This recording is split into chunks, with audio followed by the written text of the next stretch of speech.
नमस्कार, स्वागत है आप सबका RN24 के इस ऑनलाइन प्लेटफ़ॉर्म पर।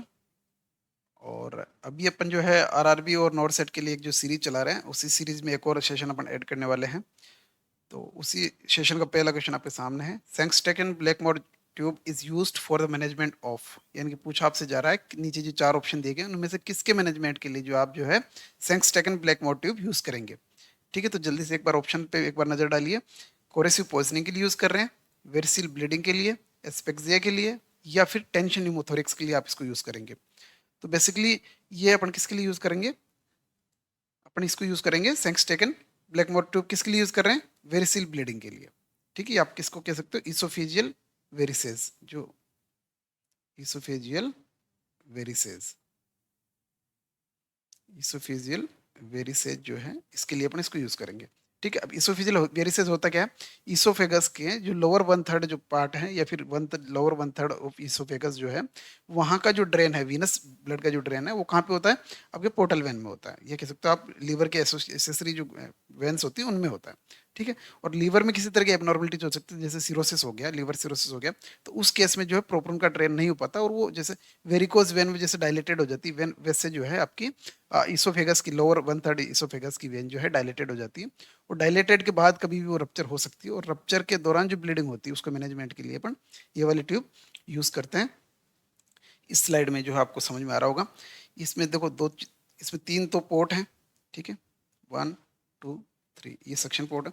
ठीक है, ये वाला जो हिस्सा है, ये जो बलून है, ये आपके कार्डियक स्फंक्टर के नीचे, यानी इसोफेगस से नीचे, मतलब आपके स्टमक के नीचे रहेगा। ये स्टमक के अंदर कह सकते हो आप इसको।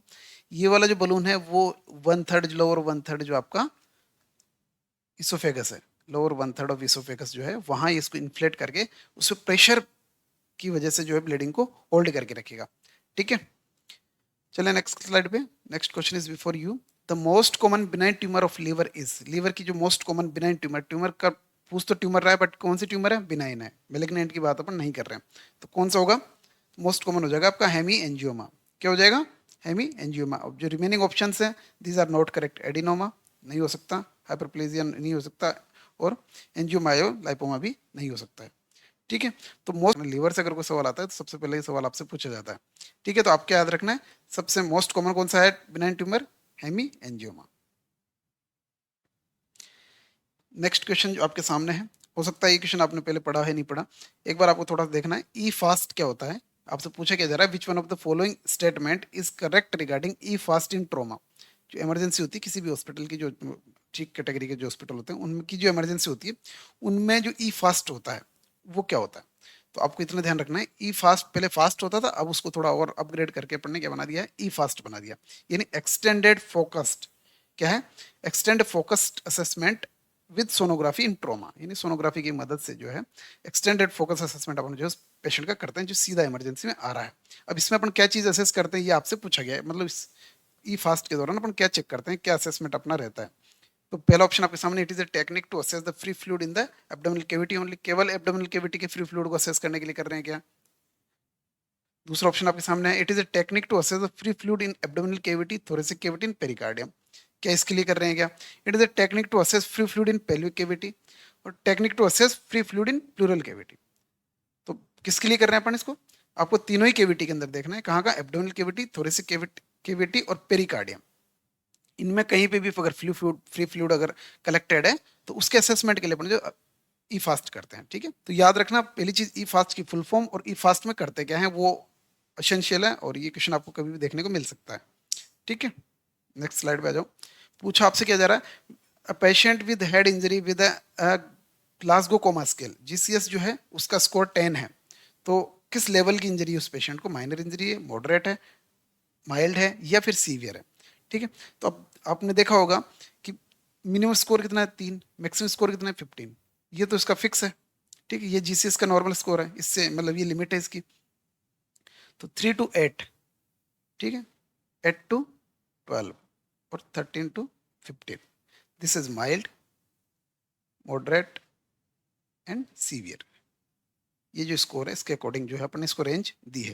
ये मॉडरेट आपका, नीचे वाला माइल्ड है। तो 10 किस में आ रहा है? 10 आ रहा है आपके 8 to 12 वाली कैटेगरी में आ रहा है। इट मीन्स जो है आप जो है इसको क्या कह सकते हैं? This is a moderate type of injury. Clear? Next question is before you. ये देखो, ये क्वेश्चन भी आपको कई बार हर दूसरे अल्टरनेट एग्जाम में आपको देखने को मिल रहा है। पूछा आपसे क्या जा रहा है, gas gangrene resulting in crepitus in tissue and a sweet smelling brown exudate is caused due to infection by. मतलब कोई पेशेंट है, उसको गैस गैंग्रीन हुआ है, और गैस गैंग्रीन की वजह से जो टिश्यू में क्रेपिटस हो रहा है, स्वीट स्मेलिंग आ रही है, और साथ साथ ब्राउन कलर का जो है एक्सुडेट वहां से ड्रेन हो रहा है। तो किस किस टाइप की इन्फेक्शन की वजह से ऐसा हो रहा है? तो आपका राइट ऑप्शन क्या हो जाएगा, क्लोस्ट्रीडियम। क्लोस्ट्रीडियम परफिंजन जो है, इस पे आपको राइट आंसर पुट करना है। और ये मोस्ट कॉमन आस्किंग क्वेश्चन है, सबसे ज्यादा पूछा जाने वाला सवाल है अगर गैंग्रीन की बात करें तो।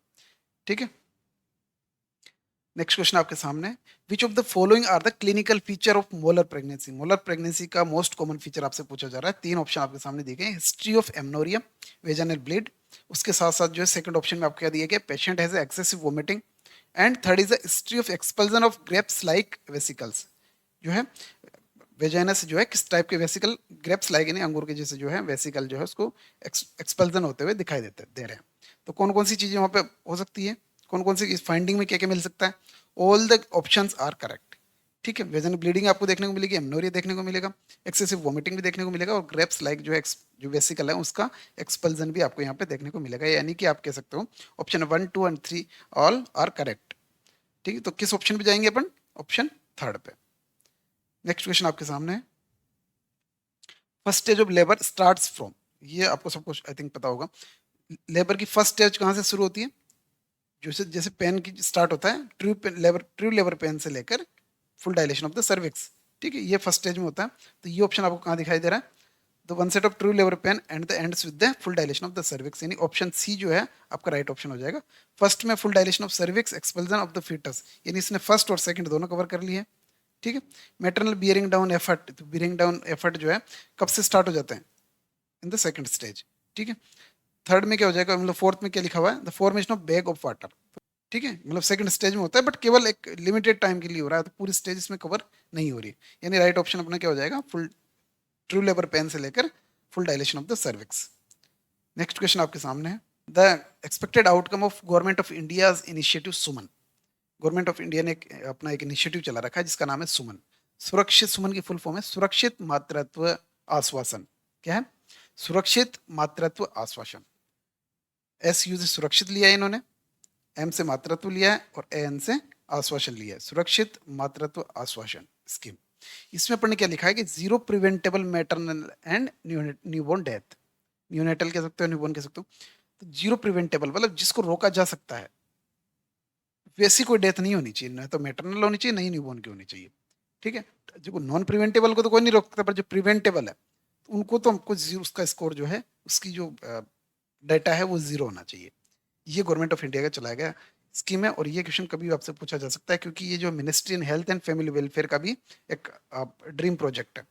ठीक है, तो इसके लिए राइट ऑप्शन क्या हो जाएगा आपका, zero preventable maternal and newborn death. ठीक है, चलते हैं नेक्स्ट स्लाइड में। नेक्स्ट नेक्स्ट क्वेश्चन क्या है, which of the following are the beneficiaries of services provided under the ICDS, यानी इंटीग्रेटेड चाइल्ड डेवलपमेंट जो स्कीम है, उसकी बेनिफिशरीज कौन कौन से हैं, वो आपसे पूछा जा रहा है। पहला ऑप्शन आपके सामने adolescent boy, second is adolescent girl, third is pregnant woman, and fourth one is children less than 6 year of age. ठीक है, इनमें से कौन सा जो है बेनिफिशियरी है आईसीडीएस का? तो बेसिकली इसमें जो पहले क्या था, केवल प्रेग्नेंट वुमन और बिलो 6 ईयर एज जो चाइल्ड के लिए अपन इसने इसको स्टार्ट किया गया था। बाद में इसको क्या कर दिया, एक्सटेंड करके एडोलेसेंट गर्ल को भी इसमें शामिल कर लिया गया है। यानी अगर राइट ऑप्शन की बात करें तो एडोलेसेंट बॉय जो है ना इसमें नहीं होगा। यानी 2, 3 और 4 जिस ऑप्शन में है, यानी ऑप्शन डी जो है वो आपका राइट ऑप्शन हो जाएगा। चले नेक्स्ट बात कर लेते हैं, पूछा जा रहा है एफआरयू की। Which of the following correctly represent the three critical determinants of the healthy facilities being declared as a first referral unit? अब देखो ये सबको आई थिंक आपको याद भी होगा, और अब जो क्वेश्चंस का लेवल डे बाय डे जो है ना थोड़ा इंप्रूव हो रहा है। तो आपको इतना ध्यान, पहले क्या था कि फर्स्ट रेफरल यूनिट क्या होती है, आपने सीएचसी करके आप फ्री हो गए। ठीक है, इतना याद कर लिया, फर्स्ट रेफरल यूनिट सीएचसी, बढ़िया काम। अब थोड़ा अपग्रेडेड लेवल के क्वेश्चंस आपको देखने को मिलेंगे। तो अब आपसे पूछा जा रहा है कि फर्स्ट रेफरल यूनिट जो आपकी जो स्टेशन है, उस स्टेशन में क्या क्या फैसिलिटीज अवेलेबल होनी चाहिए। ठीक है, तो क्या क्या फैसिलिटीज वहां पे अवेलेबल होनी चाहिए? तो देखो सबसे पहले वहां पे LSCS यानी जो अपन सिजरिन सेक्शन होता है वो अवेलेबल होना चाहिए। दूसरा सिजरिन सेक्शन होगा तो वहां पे न्यूबॉर्न केयर यूनिट भी होनी चाहिए, NICU भी होना चाहिए। तो कहने का मतलब वहां पे LSCS की फैसिलिटी हो, न्यूबॉर्न केयर की फैसिलिटी हो, ब्लड फैसिलिटी हो, और एटलीस्ट OT वगैरह। तो जब LSCS होगा तो OT तो मिल ही जाएगी नहीं है। ठीक, देखो इम्यूनाइजेशन फैसिलिटी कहीं भी हो सकती है ना, वो तो आपके PSC भी हो सकती है, सब सेंटर पे भी होती है। तो क्राइटेरिया क्या है, नीचे 4 क्राइटेरिया डिटर्मिनेंट्स दिए गए हैं, उनमें से कौन से 3 डिटर्मिनेंट्स आपको तय करने हैं कि वो वहाँ पे अवेलेबल होने चाहिए FRU के अंदर। तो फर्स्ट रेफरल यूनिट में क्या क्या होना चाहिए, LSCS की फैसिलिटी होनी चाहिए, ब्लड स्टोरेज यानी ब्लड बैंक होना चाहिए वहाँ पे, और साथ ही साथ क्या होना चाहिए, न्यूबॉर्न केयर यूनिट भी वहाँ पे अवेलेबल होनी चाहिए। यानी अगर अपन इसके ऑप्शन पे जाएं तो ऑप्शन ए आपका यहाँ पे इसमें इंक्लूड हो जाएगा ना। ऑप्शन बी यहाँ पे कंपलसरी नहीं है, क्योंकि इम्यूनाइजेशन फैसिलिटी आप सब सेंटर पे भी देख सकते हैं। ठीक है, क्लियर। ब्लड स्टोरेज और न्यूबॉर्न केयर यूनिट, तो ये सारी ऑप्शन 1, 3 और 4 जो है यहाँ पे आपको देखने को मिल जाएंगे। ठीक है, तो राइट ऑप्शन क्या हो जाएगा, ऑप्शन 1, 3 एंड 4। ठीक है, चले नेक्स्ट बात कर लेते हैं नेक्स्ट क्वेश्चन की। The cost of implementation of the Ayushman Bharat प्रधानमंत्री जन आरोग्य योजना। प्रधानमंत्री आयुष्मान भारत जो स्कीम है, वो स्कीम कौन कौन चला रहा है और कौन कौन लोग उसमें इन्वॉल्व हैं, मतलब फंडिंग कहाँ से हो रही है, पूछा आपसे ये जा रहा है। तो जो आयुष्मान भारत स्कीम है उसमें 60% सेंट्रल का कंट्रीब्यूशन होता है, और 40% जो कंट्रीब्यूशन होता है वो स्टेट का होता है। तो यानी कि इसमें बोथ जो है ऑप्शन 3 जो आपके सामने है, both central government and state government, this is the right option. ठीक है, अकेले सेंट्रल गवर्नमेंट की नहीं है, अकेले स्टेट की नहीं है, प्राइवेट इंस्टीट्यूशन इसमें इन्वॉल्व नहीं है। यानी 60-40 का जो रेशियो है वो इसमें मेंटेन किया जा रहा है। 60% फंड कहाँ से आ रहा है, सेंट्रल गवर्नमेंट दे रही है, और 40% फंड आपको स्टेट गवर्नमेंट अवेलेबल करवा रही है इस स्कीम के लिए। नेक्स्ट क्वेश्चन आपके सामने है, which of the following mosquito borne disease are transmitted chiefly by Aedes mosquito. Right option क्या हो जाना चाहिए, देखो आपको एक चीज याद रखना, एडिस जो है ना वो 4 डिजीज का पॉजिटिव वेक्टर है। किस किस का, सबसे पहले चिकनगुनिया, ठीक है, स्पेलिंग आप थोड़ा सा ऊपर नीचे हो सकता है, ध्यान रखना। ठीक है, उसके बाद आ जाओ आप डेंगू, जीका और येलो फीवर। तो ये तो आपको अलग से याद रखना है, ये तो है एडिज मॉस्किटो। तो ये तो क्लियर है। अब बच रहा आपका वेस्ट नाइल फीवर। तो वेस्ट नाइल फीवर यहाँ पे इसमें इन्वॉल्व नहीं होगा, यानी इसको आप अगर निकाल देते हैं अलग, ये क्यूलेक्स मॉस्किटो की वजह से होता है। वेस्ट नाइल फीवर किसकी वजह से होता है, क्यूलेक्स मॉस्किटो से। तो option 1, 3 and 4 is the right option, और 1, 3, 4 जो है वो यहाँ पे ये ऑप्शन आपका सही हो जाएगा। ठीक है, तो मिलते हैं नेक्स्ट क्लास में, आज के लिए इतना ही। Take care, goodbye and thank you.